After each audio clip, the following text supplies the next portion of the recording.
Hey YouTubers, George here, glorytoamerica.com, and I got a real special guest today. So this gentleman standing right here to the right of me, been friends for a long time, we're business partners, not to mention he was the best man at my wedding. So this here is Big Mike. Big Mike, say hi to everybody. Hello YouTube.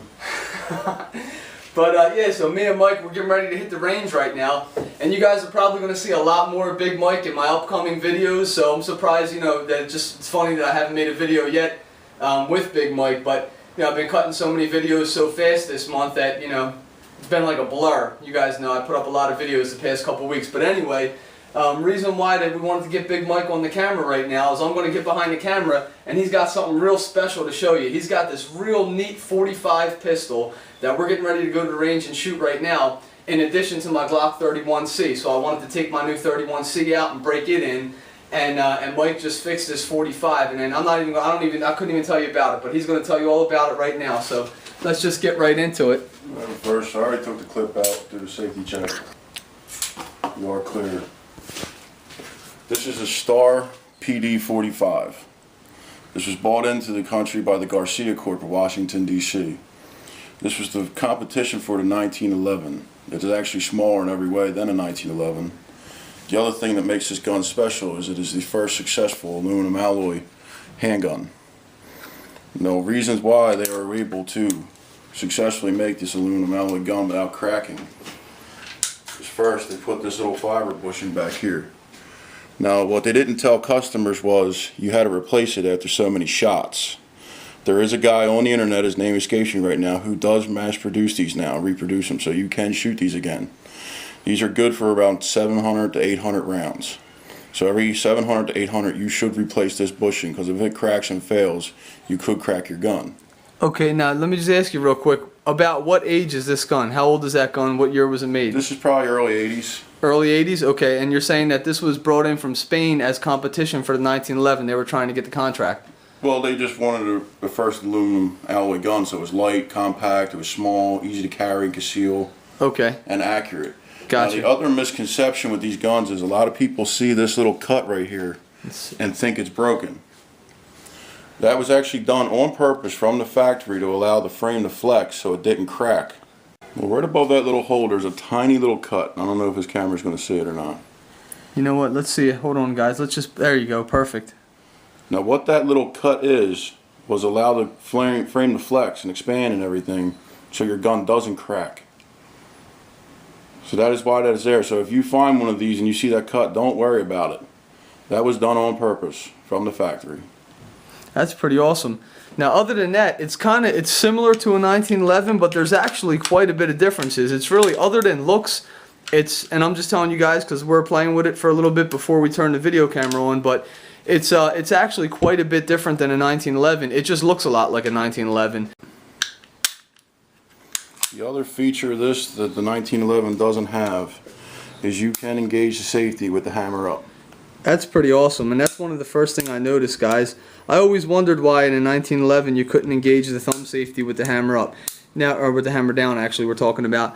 Now I know what you're going to say. You're going to say, well, if the hammer's down, what's the point in putting the thumb safety on? Which I guess that's why they've never did that on a 1911. But I always thought it would be neat to be able to do that. So this is the first gun I've ever seen that is this kind of a traditional type of style here that you can do that. So there you go. The hammer's down and the thumb safety's also engaged, so you couldn't rack the slide back. Pretty neat. One thing, guys, the reset, I was just playing with this, and Mike, if you could just demonstrate the reset on the trigger there. The reset on this is super short. I couldn't believe it. Honestly, I'll tell you what, this is one of the shortest resets of any trigger I've ever felt. I was really blown away when I felt this reset. But Mike, if you could just demonstrate a little bit, see if you guys can get a view of the reset here. Do you guys see that? I'm not sure how easy this comes up, but see if you can hold it on the other side so that your meat hooks aren't in the way. There you go. And this boy does have some meat hooks. Now watch this. Do you guys see that? Do that one more time. This is just a super light, and it's smooth as butter, guys. Mike really takes care of his guns here. So hopefully you guys can see that one more time. I'm going to shut up this time.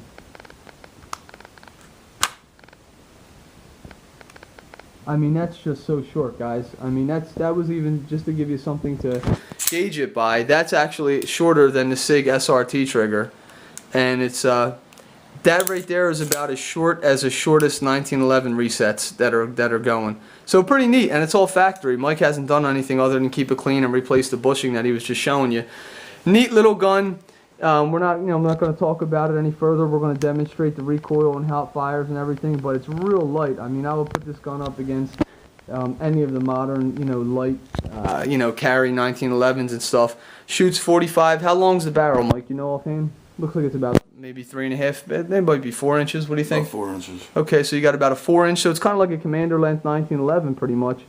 But it's the frame is pretty neat. Let me show you my hand. And Mike's, look at that. That's like a pocket gun for Mike. But in my hand, that is like a. It's a little longer. You know what? No, it's actually that's about an officer size 1911 frame. Okay, so it's got the same grip as an officer size 1911, and it's the length of a commander. So for me, I mean, it's just a perfect size. That's the size I like my 45s right there.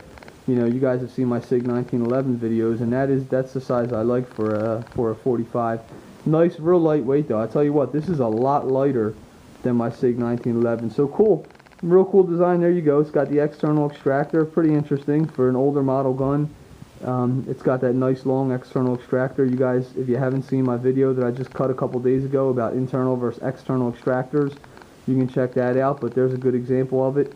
And one more thing, because I know me and Mike were talking last night, and we're just going to give you a real quick heads up, okay? We got something coming up I'm real excited about. We're about to get a rifle that's going to be really, really incredible. It's just something I've wanted for a while, and Mike called me last night. It's funny because I never told him I wanted it, but he called me last night, and he's going to be buying one soon, so can't wait to give you guys a range report on this. But all I'm going to tell you, man, I don't even know if I want to surprise you or if we want to tell you what it is, but all I can say is that it's a really awesome rifle, really powerful round. It's my size. There you go. Put it that way, it's Big Mike size, and it's not a 7.62. I'll tell you that much. It's not a Russian round, okay? It's obviously it's not a 5.56. I mean, come on, a 5.56. That doesn't look like Mike's kind of size. It's not a 300 Magnum. See if you guys can guess. You guys can leave a comment if you want, but it's probably not what you're thinking. But anyway, that's all we're going to tell you. We'll let you know when it comes in, and then we'll do a range report. But all I can tell you is it's going to be one badass AR. Is that about right, Mike? Yes, about right. That's about right. All right, guys, I'm going to cut the camera off, and then we're going to flick it back on when we get to the range to demonstrate the handling of this little baby here. And then also hopefully we'll be able to get some shots of my new Glock 31C, because I know we just did that Glock C model debunked video a week ago, and so I just want to show you guys some live fire footage of the Glock 31C and show you how it recoils and things like that. So catch you guys at the range.